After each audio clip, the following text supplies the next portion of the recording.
राहुल से हमने मना किया कि भैया तुम्हारे कैरियर के सवाल है यार, मत छोड़ो कांग्रेस, पता नहीं क्या हो। ये बोले कैरियर रहे चाहे जाए, मुझे चिंता नहीं है, मेरे विकास के काम करवा दो, दमोह में मेडिकल कॉलेज खुलवा दो, मैं तो अब इस्तीफा दूंगा। अब आप ईमानदारी से बताओ, जो बना बनाया एमएलए था वो तो 5 साल रहते ही रहता कि नहीं रहता, बताओ। अरे बोल का बताओ रे, रहता कि नहीं? ये तो 5 साल रहते, लेकिन दमोह के विकास के कारण राहुल ने कांग्रेस छोड़ दी। मुझे इस बात की चिंता थी कि यदि भाजपा की सरकार रही यहाँ पे और मैं विकास नहीं करा पाया तो 2 वर्ष बाद मैं आपके समक्ष आके क्या जवाब दूंगा, आपसे क्या बात करूंगा। तो जब माननीय मुख्यमंत्री जी ने अपनी बात रखी है और मेडिकल कॉलेज की सौगात अपन को दी है, तो मुझे पूरा भरोसा है, विश्वास है कि आने वाली 17 तारीख को आप विकास के लिए, स्वस्थ और समृद्ध दमोह के लिए आप वोट करेंगे। मैं ऐसी कामना करता हूं। जी हां, दमोह के दंगल में बीजेपी ने विकास पर दांव लगाया है। नामांकन रैली के बाद हुई चुनावी सभा में मुख्यमंत्री सहित तमाम बीजेपी नेताओं ने विकास की ही बातें की। दरअसल ये कोशिश कांग्रेस के उस हथियार को नाकाम करने की भी है जिसका इस्तेमाल वो इस बड़ी जंग में कर रही है, और वो हथियार है विश्वासघात के आरोप का।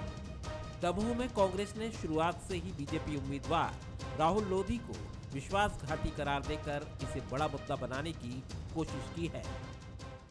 मध्य प्रदेश की पहचान ये सौदेबाजी की राजनीति से नहीं होनी चाहिए। कैसे कलंकित किया, आज दमोह को कलंकित किया, दमोह को कलंकित किया, हमारे बुंदेलखंड को कलंकित किया कि पहचान बनेगी यहां तो जी सब सौदा कर लेते हैं, और यही चुनाव का असली मुद्दा है। कांग्रेस जो भी कहे, लेकिन 28 सीटों पर हुए उपचुनाव में भी विश्वासघात का मुद्दा उतना असर नहीं दिखा पाया था, और कांग्रेस छोड़कर बीजेपी से आए ज्यादातर उम्मीदवार चुनाव जीत गए थे। दरअसल यहां मसला जनता के बीच मुद्दे को ले जाने के तरीके का भी है। जहां बीजेपी की पूरी फौज एक मंच से एक सुर में बोलती नजर आती है, तो वहीं कांग्रेस में कमलनाथ अकेले ही संघर्ष करते नजर आते हैं। कुल मिलाकर दमोह के दंगल का एजेंडा सेट हो चुका है, और ये दंगल विकास बनाम विश्वासघात के मुद्दे पर लड़ा जाना है। जुगल किशोर शर्मा, बंसल न्यूज, दमोह। नमस्कार, मैं हूं शरद द्विवेदी और हमारा आज का मुद्दा है विकास बनाम विश्वासघात। तो एक और बाय इलेक्शन मध्य प्रदेश में, और 5 राज्यों के चुनाव के साथ नतीजे भी आपके और हमारे सामने, और ये वाकई एक ऐसा बाय इलेक्शन है जिस पर निगाह तो रखनी फिर पड़ेगी। हालांकि बाय इलेक्शंस स्टेट गवर्नमेंट्स के साथ जाते हैं, ऐसा ट्रेंड माना जाता है, और बीजेपी की ताकत और बीजेपी की सोच, बीजेपी की संगठन शक्ति और बीजेपी की रणनीति ये कैसी है, ये हमने 2-3 महीने पहले अक्टूबर नवंबर में जो चुनाव हुए थे उसमें हमने देखा, करीब 4 महीने पहले, और ये समझ में भी आया कि बीजेपी किस लाइन पर आगे बढ़कर कांग्रेस को पीछे छोड़ने में भरोसा रखती है। लेकिन क्या ये इलेक्शन कांग्रेस के लिए भी कोई रे ऑफ होप है, उम्मीद की किरण है? बिल्कुल हो सकते हैं, अगर कांग्रेस एक मजबूत सोच, दृष्टि और अच्छी रणनीति के साथ चुनाव मैदान में उतरती है। तो अगर हम बात करें 30 मार्च की, तो राहुल लोधी जो कांग्रेस से बीजेपी में आए हैं, उन्होंने अपना नामांकन पत्र भर दिया है, और इसी के साथ बीजेपी ने अपनी पूरी ताकत भी दमोह बाई इलेक्शन के लिए लगा दी है, और ये मैसेज भी दिया है कि हम इस इलेक्शन को जीतने के लिए कोई कोर कसर नहीं छोड़ेंगे। अब देखते हैं कांग्रेस किस तरह से मैदान में उतरकर जवाब देती है।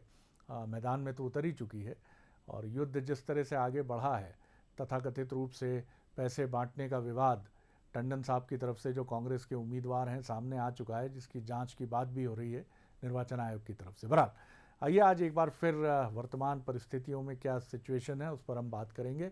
जो मेहमान हमारे साथ हैं, शिवनराग पटेरिया जी हैं, वरिष्ठ पत्रकार हैं, लेखक हैं, राजनीतिक विश्लेषणकर्ता हैं, मैं बहुत स्वागत करता हूं उनका, वो हमारे साथ रहेंगे। हरिशंकर खटीक जी हैं, बीजेपी के वरिष्ठ विधायक हैं, पूर्व मंत्री हैं, और सबसे महत्वपूर्ण बात है कि बुंदेलखंड की उसी भावभूमि और धरती से आते हैं जहां दमोह का किला भी दांव पर है, और बीजेपी कांग्रेस दोनों ताकत अपनी लगा रहे हैं, उनका भी स्वागत करता हूं। चौधरी साहब हैं, अपनी दार्शनिक दृष्टि के साथ राजनीति की नदी के कई उतार चढ़ाव उन्होंने देखे और महसूस किए हैं, लेकिन एक सज्जन और गंभीर राजनेता की छवि लेकर वो आगे बढ़ते हैं और उन्हें मालूम है कि समय सदा एक सा नहीं रहता। तो इस उम्मीद पर हमारी शुभकामनाएं उनके साथ भी हैं, खटीक साहब के साथ भी हैं कि इन दोनों प्रतिभाशाली राजनेताओं को हम उनकी प्रतिभा के अनुरूप स्थान पर फिर देखें। पहले पटेरिया साहब से एक टिप्पणी लेकर, पटेरिया साहब, दमोह के लिए शंखनाद पूरी ताकत से हो गया है, किस तरह देखते हैं आप इस बाय इलेक्शन को? और अगर मैं बात करूं मंगलवार की, तो नॉमिनेशन भी फाइल कर दिया है राहुल लोधी ने, किस तरह आप देखते हैं? क्योंकि बुंदेलखंड वो भूमि भी है जिसने आपका निर्माण भी किया है, आप भी बुंदेलखंड से ही आते हैं। जी जी जी। शरद जी, ज्यादा जानना बड़ा खतरनाक होता है, आप पर्याप्त रूप से मेरे बारे में बहुत जानते हैं। फॉर्चुनेटली पूरा पैनल इसी तरह से जानता है। सबसे बड़ी बात है, नटसेल में आपसे निवेदन करूं, दरअसल ये नाक का सवाल है। ये चुनाव न सरकार को बनाएगा न सरकार को बिगाड़ेगा, ये सरकारों का निर्माण भी नहीं करेगा और सरकार का विनिर्माण भी नहीं करेगा, लेकिन नाक का सवाल है। दरअसल 3 महीने पहले जो बाई इलेक्शन हुए उसकी लय में ये इलेक्शन आगे बढ़ेगा, बीजेपी को आगे ले जाएगा या कांग्रेस की तरफ फिर बाउंस बैक करेगा, क्योंकि ये सीट कांग्रेस की बात। दूसरी सबसे बड़ी बात है कि जब आयतित लोगों को आप टिकट देते हैं तो यही स्थितियां होती है। राहुल गांधी मूलतः बीजेपी के व्यक्ति थे और बीजेपी के नेताओं की मदद से उनको कांग्रेस का टिकट मिला था। दूसरी बात, सबसे बड़ी बात है, पूरा संसदीय क्षेत्र का इतिहास, विधानसभा क्षेत्र का इतिहास देखें तो 7 बार इस इलाके से कांग्रेस जीती है, 6 बार बीजेपी जीती है जो जयंत मलैया है, और 2 बार निर्दलीय यहाँ से जीते हैं। और जाति का अगर आप बात करें तो यहाँ पर ओबीसी मोर देन 50% है, जिसमें लोधी और किरार, कुर्मी की किरार जो एक बड़ा फैक्टर है। और अगर कांग्रेस के पक्ष में कोई वातावरण बनता है तो ब्राह्मण, जैन और अल्पसंख्यकों के साथ बनेगा। अब सबसे बड़ी बात है कि शरीर से तो मलैया जी साथ में आ गए हैं, लेकिन अपनी अब तक की राजनीति का ध्वस्त होते हुए, ध्वंस होते हुए वो देखेंगे क्या, उनका परिवार किस तरह से बिहेव करेगा, उनके कार्यकर्ता किस तरह से बिहेव करेंगे, इस पर कांग्रेस की उम्मीद अपने कार्यकर्ता से ज्यादा मलैया जी पे टिकी है। जी जी। टेक्निकल टीम से मैं कहूँगा थोड़ा ऑडियो का इशू है, ज़रा पटेरिया साहब के ऑडियो को एक बार फिर रीसेट करेंगे, रीचेक करेंगे। आपने मन की बात की, बीजेपी के लिए बीजेपी में मन जो है नेताओं का, मन की मैं क्या कहूँ, मतलब उसकी उन गोपियों की तरह दशा होती है जो कृष्ण के वृंदावन से और मथुरा से विदा हो जाने के बाद जो स्थितियाँ थीं कि बहुत विचलन रहता है, बहुत तकलीफ़ रहती है, बहुत कष्ट रहता है, लेकिन सल्यूशन कुछ नहीं रहता और आप अपनी विरह वेदना को व्यक्त भी नहीं कर सकते और मन के भीतर लेकर चलना। तो मलैया जी की स्थिति वैसी होगी ऐसा तो मैं नहीं कहूँगा, मेरी शुभकामनाएं उनके साथ हैं, लेकिन बीजेपी में मन की व्यथा कासे कहूँ, ये एक बड़ी चुनौती है। बहरहाल एक छोटी टिप्पणी मैं पहले खटीक साहब की ले लेता हूँ, क्योंकि मन की व्यथा बीजेपी की है तो टिप्पणी उनकी महत्वपूर्ण होगी। खटीक साहब, मन की व्यथा के बारे में तो पूरा साहित्य भरा हुआ है, लेकिन मैं मलैया जी के मन की व्यथा पर बात नहीं करूँगा यहाँ। मैं बात करूँगा एक बड़े परिप्रेक्ष्य की, और ये बड़ा परिप्रेक्ष्य जब भी बीजेपी रचती है तो कई नेताओं को जो कगूरे पर कभी चमकते हैं उन्हें नींव का पत्थर बनना पड़ता है। कगूरे के पत्थर को नींव का पत्थर बना देते हैं तो तकलीफ होती है, अगर नींव का पत्थर नींव में ही रहे तो अच्छा रहेगा, लेकिन ये बीजेपी है सर, उसकी ताकत है। क्या कहेंगे आप? जी सर। सबसे पहले शरद जी, हम आपको बता दें कि माननीय श्री जयंत मलैया जी बुंदेलखंड ही नहीं बल्कि मध्यप्रदेश के भारतीय जनता पार्टी के वरिष्ठ नेता हैं और हम सब लोग उनका सम्मान करते हैं। और सम्मान इस बात का करते हैं कि उनकी कार्यशैली बहुत अच्छी रही और हमारे साथ में भी वो मंत्री के रूप में रहे, लेकिन हमें हमेशा उनका मार्गदर्शन मिलता रहा। वो हमारे बुंदेलखंड के कद्दावर नेता तो हैं ही, लेकिन उनने अपने जीवन में जो काम किया है, जल संसाधन सिंचाई क्षेत्र में मध्यप्रदेश के मुख्यमंत्री माननीय शिवराज सिंह चौहान जी के साथ में वो वित्त मंत्री भी रहे, जल संसाधन मंत्री भी रहे, नदी तालाब जोड़ने योजना का भी उन्होंने काम किया, वित्त विभाग के माध्यम से अनेकों ऐसी काम किए हैं जो मध्यप्रदेश के लिए एक बहुत अच्छा विकास के उसमें एक कड़ी जोड़ते हैं। तो हमारा ये है कि माननीय मलैया जी हमारे कद्दावर नेता है। 7 बार वो विधायक बने, 6 बार मध्यप्रदेश की धरती में मुख्यमंत्री बने, 6 बार वो मंत्री बने और उन्होंने विकास के अनेकों आयाम दिए।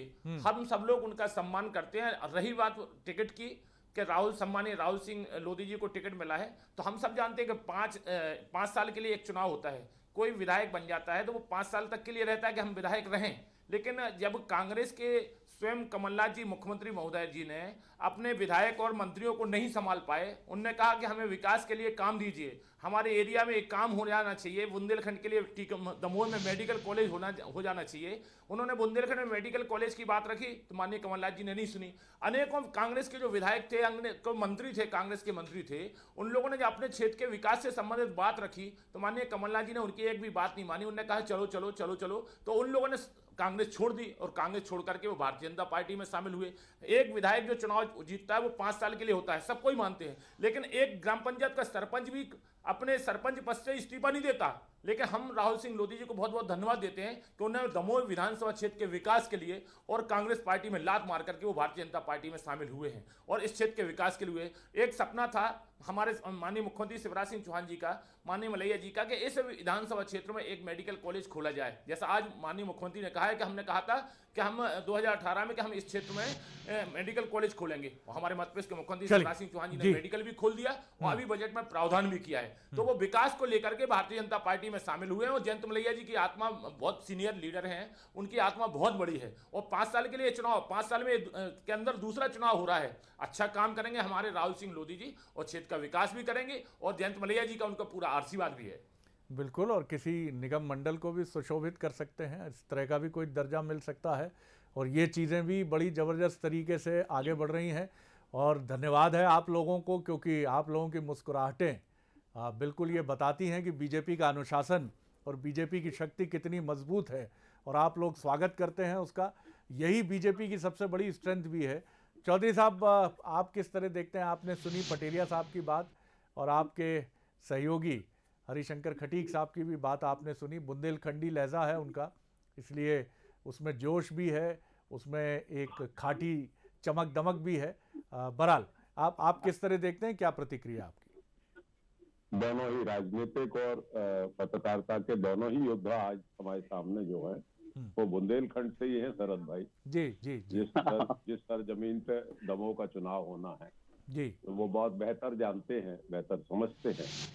लेकिन आपने जो विषय रखा है विकास और विश्वासघात, मुझे इस बात को बहुत अफसोस के साथ जनता से शेयर करना पड़ती है कि माननीय शिवराज सिंह चौहान साहब आज आके ये कहें कि मैं मेडिकल कॉलेज का भी पत्थर रख रहा हूँ, मैं ओवर ब्रिज भी बनवा दूंगा, लेकिन ये विषय इसलिए खुलता है कि 15 वर्ष तक लगातार सरकार रहना और मध्य प्रदेश के मैं तो ये मानता हूँ, मेरे बड़े भाई हैं जयंत मलैया जी, यशस्वी मंत्री रहे हैं, भाई हरिशंकर जी भी कह रहे हैं बहुत ताकतवर रहे हैं, लेकिन फिर भी मेडिकल कॉलेज नहीं खुलवा पाए, दमोह का विकास नहीं करवा पाए। फिर इनके अंदर आत्मा इनकी जागी राहुल सिंह लोधी जी की। इनको ये लगा कि ये तो 7 बार के विधायक जयंत मलैया जी दमोह का कायाकल्प नहीं कर पाए मंत्री रहते हुए भी। अब इन्होंने इनका मन उद्दलित हुआ है कि ये कायाकल्प करेंगे और वाह शिवराज सिंह जी चौहान साहब, आज मुझे जो देखने को लगता है आदरणीय शरद भाई कि मैं हरिशंकर भाई की बात भी सुन रहा हूँ, समझ रहा हूँ, लेकिन एक और राजनीतिक परिवार, एक और राजनीतिक विरासत, एक और राजनीतिक स्तंभ जो मुख्यमंत्री का दावेदार था मध्य प्रदेश का, उसको अस्ताचल की तरफ जाते हुए शिवराज सिंह जी ने आज दिखाया है। जिस तरफ आदरणीय हिम्मत कोठारी गए, विक्रम वर्मा गए, डॉक्टर गौरीशंकर सेजवार गए, उसी क्रम में आज हमारे बड़े भाई आदरणीय जयंत मलैया और उनके परिवार को जाता हुआ देख रहा हूं मैं। ये पूरी साजिश रच के उनकी राजनीति समाप्त करने का इरादा है बीजेपी का और खास तौर से मुख्यमंत्री जी का। और जो व्यक्ति राजनीति में रहते हुए विकास की बात कर रहा है वो भाई राहुल लोधी जी को छोटा प्रश्न है मेरा चौधरी साहब, जब आप इजाजत देंगे तो मैं कर लूंगा उसको। जी जी जी, मेरा अनुरोध ये है कि राहुल लोधी जी को विकास की इतनी चिंता थी, बातों बातों में ही आदरणीय पटेलिया जी ने कह दिया, इनको तो अंदर की बातें मालूम रहती हैं कि किसको टिकट कैसे मिलता है, कहां से मिलता है जी। लेकिन जी, इस समय ये आर्थिक युग है शरद भैया, आर्थिक युग है जी। लोगों को विकास से और इससे कोई ताल्लुक नहीं है, आर्थिक युग है। जिस तरफ आदमी को फायदा दिख रहा है उधर जा रहा है, लेकिन लोकतंत्र के लिए काला दिन है। मैं ये मान रहा हूं ये पंचवर्षीय योजना मध्य प्रदेश के लिए कालिक बन के आई है। इसमें उपचुनाव ही देखते जा रहे हैं हम और विकास की कोई बात ही नहीं हो रही। मैं शिवराज सिंह जी को तब से जानता हूं जब चंबल पे आए, बरही पे ऊप में, उन्होंने कहा कहाँ है चीफ इंजीनियर, बुलाओ, चंबल पे डैम बनेगा। अनूप मिश्रा जी कहाँ है, सिंचाई मंत्री, और डैम बनवाइए बरही पे, चंबल पे। यहाँ आए, चंबल एक्सप्रेस वे, मैं पूरा बजट देखता रहा मध्य प्रदेश का, दिल्ली का, कहीं भी मुझे चंबल एक्सप्रेस के लिए 2 पैसे नहीं मिलते हुए दिख रहे। मैं देखता रहा, गोहद पे उतरे तो ये कहा कि मैं डांग पे यहाँ इंडस्ट्रियल एरिया डेवलप करूंगा, हेलीकॉप्टर वहीं उतरा। कहने का मतलब ये है कि मध्य प्रदेश की जनता इस बात को भली भांति समझ गई है कि शिवराज सिंह चौहान बहुत बड़े, अब वो भाषा थोड़ी वैसी है, लेकिन ढपोल शंख वाली जो कहानी पटेरिया जी ने सुनाई थी मुझे कि एक मांगो तो 2 देंगे, लेकिन प्रैक्टिकली कुछ नहीं मिलेगा। तो मेरा सर एक छोटा सवाल था, एक चौधरी साहब, एक छोटा प्रश्न था मेरा। आपने कहा कि आपने राजनीतिक उपालंब से भरी टिप्पणी की, जो भी आपका आरोप कह लूँ मैं या आपका दावा कह लूँ, कि कई मुख्यमंत्री की आकांक्षा रखने वाले किनारे कर दिए गए, जाते हुए देखा। सर, आपको आने की बात भी तो करनी चाहिए। कारवां गुजर गया, गुबार देखते रहे, कब तक जाते हुए देखेंगे? अब मुझे लगता है कि पूर्व मुख्यमंत्री कमलनाथ जी का भी सेंटेंस अब ये होना चाहिए, चलो चलो चलो, सत्ता की तरफ चलो, मेहनत करो, परिश्रम करो, चलो चलो चलो, छोड़िए कल की बातें, कल की बात पुरानी। अब ये एक दृष्टि भी आपकी होनी चाहिए। इस पर मैं आपकी प्रतिक्रिया छोटी जरूर चाहूंगा, क्योंकि फिर मैं पटेरिया साहब की तरफ आऊंगा। मैं बिल्कुल नया जोश भरने के लिए आपने जो कहा है कि आगे बढ़ो, कल की बात पुरानी, लेकिन जिस संस्कार में, जिस परिवार में, जिस प्रदेश में, जिस देश में हम बुजुर्गों को दरकिनार कर देंगे, अपने पूर्वजों को दरकिनार कर देंगे, जैसे बीजेपी ने लाल कृष्ण आडवाणी को किया, अगर हम मुरली मनोहर जोशी, आपने एक सवाल का जवाब तो दे दिया कि कमलनाथ जी डटे रहेंगे, यहाँ कोई खतरा नहीं है, 70 पार को कोई खतरा नहीं है। जी, मैं आपके जवाब पे ही आ रहा था शरद भैया। जी, मेरा कहने का मतलब ये है, युवा की ताकत रहे और बुजुर्ग की दृष्टि रहे, तजुर्बा रहे, और वो पार्टी ही आगे बढ़ पाएगी। हम बुजुर्गों को अगर प्रेम से हटा देंगे तो कोई भी राजनीतिक दल आगे बढ़ने की स्थिति में नहीं रहेगा, अच्छे तरीके से, सुदृढ़ तरीके से। चलिए पटेल साहब, आप इस चुनाव में, आपने जैसा कहा कि चुनाव से कोई फर्क नहीं पड़ता, दोनों ही राजनीतिक दल रिलैक्स हैं, और वो चुनाव इसीलिए महत्वपूर्ण हो जाता है जहां दोनों ही मुख्य प्रतिद्वंदी, मध्य प्रदेश में दोनों ही मुख्य प्रतिद्वंदी हैं, तीसरे दल की आमद नहीं है। हालांकि उतरेंगे मैदान में तीसरे दल के भी कुछ लोग, लेकिन इन दोनों राजनीतिक दलों के नेताओं की लैंग्वेज में तनाव नहीं है, बॉडी लैंग्वेज में, क्योंकि दोनों रिलैक्स हैं। एक को आने से कोई फर्क नहीं पड़ेगा, एक को जाने से कोई फर्क नहीं पड़ेगा। इन परिस्थितियों में चुनाव कई बार बड़ा दिलचस्प हो जाता है।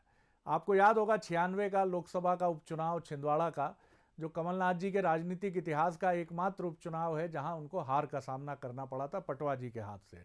कारण उपचुनाव ही माना गया था कि लोग ये पूछ रहे थे कि उपचुनाव इतनी जल्दी क्यों, और ये वो दौर था जब उपचुनाव बड़ी जल्दी होते थे। खैर, यहाँ उन परिस्थितियों से तुलना करना भी उचित नहीं होगा, लेकिन अगर मैं दोनों पार्टियों के प्लस माइनस की बात करूं तो आप संक्षेप में क्या देखते हैं, कांग्रेस बीजेपी दोनों के लिए, प्लस भी माइनस भी? शरद जी, एक तो 1996 पे छोटा सा टिप्पणी करना चाहूंगा। बीजेपी ने जब सीरियसली चुनाव लड़ा तो छिंदवाड़ा जीत गए। छिंदवाड़ा संसदीय क्षेत्र में बीजेपी ने कभी सीरियस होकर चुनाव नहीं लड़ा। दूसरी बात, किसी के पास खोने के लिए कुछ नहीं है, सिर्फ नाक का सवाल है। अगर जीत गए, बीजेपी जीती नगरीय चुनाव में, उस विजय यात्रा को वो आगे रखेंगे, और अगर पराजित हो गए तो अवरोधित हो जाएंगे, कांग्रेस के हौसले बुलंद हो गए। इसलिए मैंने पहले अपनी बातचीत में कहा कि सिर्फ नाक का सवाल है, ये प्रतिष्ठा का सवाल है, ये सत्ता का सवाल नहीं है, किसी की सत्ता आनी जाने वाली नहीं है, और इसीलिए बहुत रिलैक्स उससे चल रहे हैं, और सिर्फ अपनी नाक बचाने की कोशिश से, अपनी बात बनाने की कोशिश से। और दोनों शीर्ष पुरुष अच्छी तरह जानते हैं कि ना उनकी स्थिति बदलने वाली है, ना इनकी स्थिति बदलने वाली है। तो ये चुनाव कोई परिवर्तन नहीं करेगा क्या? इसीलिए ये चुनाव दिलचस्प भी हो सकता है, ये एक बड़ा सवाल है, और ये जनता पर छोड़ा जाना उचित होगा कि क्या जनता इन परिस्थितियों में क्या सोच रही है, ये जनता ही बताएगी अपने नतीजों से। खटीक साहब, मैं थोड़ा अलग सवाल पर आता हूं, क्योंकि इस इलेक्शन में बहुत पेचोखम है नहीं, कोई ऐसा कारण नहीं है। हम जरूर, हमारे साथी इस समय दमोह में ही हैं, हम फ़ोन पर उनको ज़रूर जोड़ना चाहेंगे, जुगल किशोर जी को, कि वो क्या वहाँ का माहौल, उन्होंने क्या देखा है और किस तरह की परिस्थितियों को वो वहाँ महसूस कर रहे हैं। लेकिन मैं आपसे ज़रूर ये जानना चाहूँगा कि आप जो बीजेपी के लीडर्स हैं, जो उस क्षेत्र में हैं, जैसे यहाँ मलैया जी और उनके पुत्र की बात मैं करना चाहूँगा, इनके लिए भी एक भविष्य के लिए निश्चित तौर पर, ये पहले भी हमने प्रश्न किया है कि बीजेपी को सोचना तो पड़ेगा कि अगर खटीक साहब ने त्याग किया है, कोई उसकी भरपाई की बात नहीं है, लेकिन आगे उनके लिए कुछ एक मुस्तकबिल, उनका भविष्य तो चमकदार होना चाहिए, ये तो कोई आश्वासन आना ही चाहिए। जी सर। जी शरद जी, हम आपकी बात को उतना नहीं समझ पाए जिस हिसाब से आपने बोला है, लेकिन हम ये जरूर बोल सकते हैं कि ये चुनाव है, वैसे भारतीय जनता पार्टी के लिए बहुत महत्वपूर्ण चुनाव है। और भारतीय जनता पार्टी में हमारे मध्यप्रदेश के मुख्यमंत्री शिवराज सिंह चौहान जी ने 15 साल वो काम किया, और अभी 1 साल जो काम किया है उसके आधार पर जनता को लाभ मिला है। हितग्राहियों के माध्यम से जनता को लाभ देने का काम किया गया है। 1 साल में हमारे मध्यप्रदेश के मुख्यमंत्री शिवराज सिंह चौहान जी ने अकेले किसानों के ही खाते में 89,000 करोड़ रुपया उनके खातों में, मध्यप्रदेश के खातों में, किसानों के खातों में डालने का काम किया है। और पूरे मध्यप्रदेश में लगभग 1,22,000 करोड़ रुपया, चाहे वो संबल योजना की बात हो, चाहे किसानों की बात हो, चाहे बच्चों की छात्रवृत्ति की बात हो, चाहे माने हर प्रकार से मध्यप्रदेश के मुख्यमंत्री शिवराज सिंह चौहान जी ने डायरेक्ट जनता को लाभ देने का काम किया है। जब कांग्रेस की अभी सरकार रही 15 महीने, जब 15 महीने कांग्रेस की सरकार रही तो बस एक ही चीज बोलते थे कांग्रेस के मुख्यमंत्री, तत्कालीन मुख्यमंत्री माननीय कमलनाथ जी। वो कहते थे कि मेरे पास पैसा नहीं है, विकास के लिए पैसा नहीं है। चलो चलो, ना मेडिकल कॉलेज खोलने के लिए पैसा है, ना उन्हें हाई स्कूल खोल पाए, ना हायर सेकेंडरी स्कूल खोल पाए, ना एक कॉलेज खोल पाए, ना एक मेडिकल कॉलेज खोल पाए। इतना ही नहीं, वो एक प्राथमिक पाठशाला भी नहीं 15 महीने में खोल पाए। ये पता नहीं चलता था कि मुख्यमंत्री कौन है। जनता जो इस तरीके से परेशान हो गई थी। और मंत्रालय तो एक उद्योग, मंत्रालय में एक ट्रांसफर पोस्टिंग का एक उद्योग जैसा धंधा वहां पे चालू हो गया था। वहां पे दलालों का अड्डा लग गया था। कई लोग परेशान होते थे, जो व्यक्ति अधिक कर्मचारी हैं, छोटे छोटे कर्मचारी, का मेरा ट्रांसफर आज सुबह यहाँ किया, दोपहर में यहाँ किया, शाम के यहाँ किया, रात में कहीं कर दिया, नेस्ट कर दी। तो ऐसा चलता रहता था ट्रांसफर पोस्टिंग के उसमें।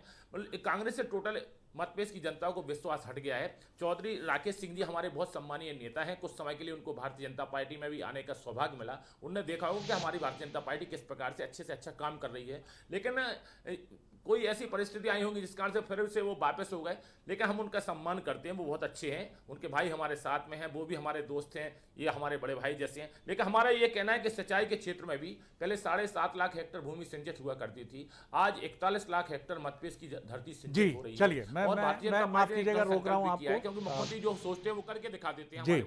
जी, हमारे साथी जुड़ गए हैं दमोह से, विशेष संवाददाता जुगल किशोर शर्मा। खटीक साहब, एक थोड़ा सा उनसे जरा, क्योंकि मैदानी रिपोर्ट उनसे मिल सकती है। जुगल, आप मौजूद हैं इस समय दमोह में। मैं ज़रूर आपसे जानना चाहूँगा कि कम वक्त मिला है आपको, अभी मुश्किल से 12 घंटे आपको वहाँ हुए हैं, हालांकि आप वहाँ डेरा डालेंगे 1-2 दिन, लेकिन क्या आपने फील किया वहाँ का माहौल? कुछ ऐसी बात जो थोड़ा सा एक अभी ठंडे पड़े से उपचुनाव में कुछ जान और भर सके, ऐसी कोई बात आप हमें बता सकते हैं? देखिए शरद जी, ये पूरा आज का घटनाक्रम हम देखें तो ये तो बात निश्चित है कि बीजेपी इसमें कड़े मुकाबले के लिए तैयार है और तमाम दिग्गज नेताओं को मैदान में उतारा है। कड़े मुकाबले से क्या आशय है सर आपका? कड़ा मुकाबला शब्द यूज किया आपने। कड़ा मुकाबला इसलिए क्योंकि सामने अजय टंडन को भी कमजोर नहीं समझा जा रहा है, इसलिए कड़े मुकाबले की तैयारी में है बीजेपी। देखिए, आप क्षेत्रीय तमाम बड़े नेताओं को उतार दिया गया है। बुंदेलखंड, पन्ना, दमोह और इसके आसपास के जितने बुंदेलखंड क्षेत्र के सभी तमाम बड़े नेताओं को आज मंच पर बुलाया गया, यानी पूरे क्षेत्रीय नेता मैदान में उतर गए हैं। इसके अलावा जातिगत समीकरण की अगर हम बात करें तो यहाँ SC बहुल इलाके हैं काफी, कुछ प्रभुराम चौधरी को भी मैदान में उतारा गया, यानी बीजेपी क्षेत्रीयता का ध्यान रख रही है और जातिगत समीकरण ध्यान रख रही है। तो ये बेहद जरूरी होगा बीजेपी के लिए कि उस क्षेत्रीय संतुलन और जातिगत संतुलन बनाए क्षेत्र में, क्योंकि कड़ा मुकाबला है सामने, इसलिए बीजेपी अपनी पूरी ताकत लगा रही है और तमाम दिग्गजों को मैदान में उतार चुकी है। अब बीजेपी की इसमें महारत रही है जुगल की वो तथाकथित असंतुष्ट माने जाने वाले नेताओं को ऐसा साधती है कि उनका चुनाव से प्रभाव ही, नकारात्मक की मैं बात कर रहा हूं, वो पूरी तरह गायब हो जाता है। क्या पूरी तरह यही नज़ारा दमोह में भी हमको देखने को मिलेगा? जी हाँ, निश्चित रूप से। देखिए, जिस तरह से मंच पर जयंत मलैया ने कहा कि वो एक एक गली, एक एक गांव जाएंगे, लेकिन जब हमसे बातचीत की उन्होंने तो उनका डर जरूर झलका। जब उनसे पूछा गया कि आपने 41 साल पार्टी की सेवा की तो उन्होंने हमसे कहा कि आप मेरे मुंह से कुछ क्यों निकलवाना चाहते हैं, यानी कहीं ना कहीं डर है। लेकिन स्वाभाविक है, बीजेपी जिस तरह का संगठन है, बीजेपी जिस तरीके से मानवाधिकार पार्टी में जो नेता है उनको साथ लेती है, वो असर दिख रहा है। जयंत मलैया ईमानदारी से काम भी करेंगे, लेकिन कहीं ना कहीं उनके मन में वो डर जरूर हमको देखने को मिला है। दूसरा एक महत्वपूर्ण बात, पहलू इस पूरे आज के दिन भर में हमको देखने को मिला है कि जो विश्वासघात का मुद्दा कांग्रेस उठा रही है, आज मंच पर उन सब नेताओं को लेकर आया गया जिन्होंने सिंधिया समर्थक थे जो बीजेपी कांग्रेस छोड़कर बीजेपी में शामिल हुए हैं, उन्होंने सब अपनी बातें बताई, चाहे वो ब्रजेंद्र यादव हो, चाहे गोविंद सिंह राजपूत हो या प्रभुराम चौधरी हो। उन्होंने बताया कि उन्होंने चुनाव कैसे जीता और क्यों इस्तीफा देकर आए हैं। तो ये बीजेपी विश्वासघात के मुद्दे पर उन नेताओं को भी सामने ला रही है जो सिंधिया समर्थक थे, जो कांग्रेस छोड़कर बीजेपी में शामिल हुए हैं और बड़े वोटों मार्जिन से चुनाव जीत कर आए हैं। और इस बात का भी जिक्र मंच से बार बार हुआ कि ये सभी नेता बड़े मार्जिन से चुनाव जीत कर आए हैं, यानी विश्वासघात जैसा मुद्दा 28 उपचुनाव में नहीं चला था और यहाँ भी नहीं चलेगा। बिल्कुल जुगल, और यही सबसे बड़ा मसला है जिसको आपने कह दिया कि क्या दमोह एक बड़ी जीत की तरफ जाएगा जिसके भी साथ जाए। और अगर हम ये माने कि रूलिंग पार्टी का दावा है कि सब कुछ बढ़िया है, वहाँ बीजेपी के पक्ष में है, तो क्या उपचुनाव के ट्रेंड की तरह दमोह भी एक ट्रेंड सेटर बनेगा? ये बड़ा चुनाव है और अगर ऐसा होता है तो ये बीजेपी की ताकत को तो दिखाएगा ही दिखाएगा और ये भी बताएगा कि कांग्रेस को अपने भीतर बहुत रद्दोबदल करना है। और अगर कांग्रेस बीजेपी के विजय रथ को रोकती है यहाँ, तो ये कांग्रेस की एक ऐसी वापसी ज़रूर होगी जिससे उसकी माली हैसियत पे कोई फ़र्क नहीं पड़ेगा, लेकिन उसकी मनोवैज्ञानिक हैसियत पर बहुत बड़ा फ़र्क पड़ेगा। और ये कहा जा सकेगा कि कांग्रेस अगर ठीक प्रत्याशी को चुने और ठीक ताकत के साथ मैदान में उतरे तो वो बाजी को पलट भी सकती है। लेकिन ये सब अभी अगर मगर तगर में उलझा है सर, तो इंतज़ार करते हैं धैर्यपूर्वक नतीजे आने तक। शुभकामनाएं बीजेपी को भी और शुभकामनाएं कांग्रेस को भी। बहुत धन्यवाद खटीक साहब, धन्यवाद चौधरी साहब और धन्यवाद शिवनराग पटेरिया जी। नमस्कार।